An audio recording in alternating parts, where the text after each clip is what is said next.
here with Danielle Stranner, one of my favorite actresses of the young generation. Thank you. Sakto po muna.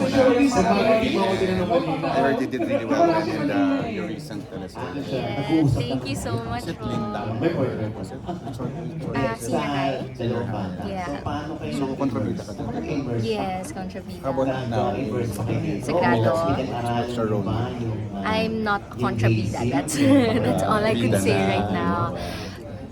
Mas a good girl, ganon. So, how does it feel na we're back to a good girl na? Kasi yung first movie, di ba, good girl ka na?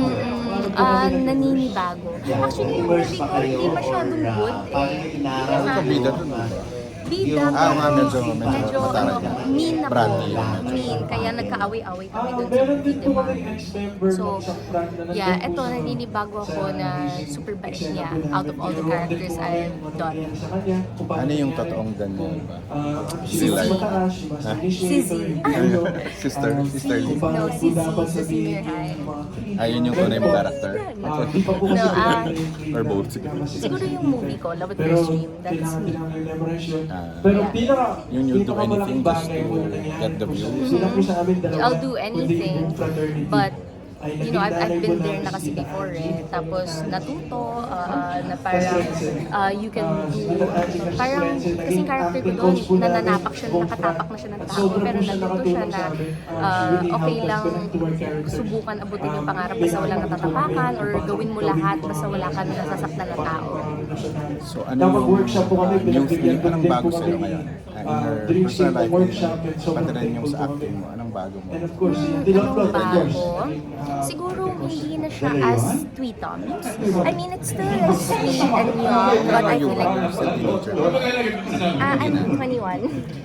21. 21? 20. Still a teen. Yeah. Blackjack.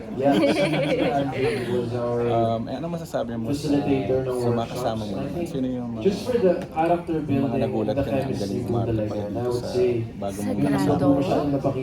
Well, nagulat ako kay Kyle kasi sa senior high na last ko siya nakasama, medyo tahimik siya.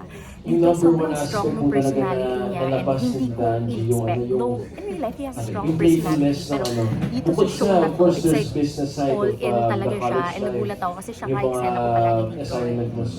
Yeah, so yeah, si Kyle. Sige, pwede mo invite sila sa Brotherhood, pinapakita po talaga Yeah. namin yung Kuya Sagrado, malapit na po. our loyalty And to one hi, another. sweet. And You syempre should yung mga watch it biruan on ng I Want mga KFC. It's now kabrad, showing. mga kabarkada. Yun talaga yung chemistry na nag-build up dun sa mga workshops po. Happy Rich TV. So, Guys, kilala also ko ba subscribe yung to mga Happy Rich kasi TV.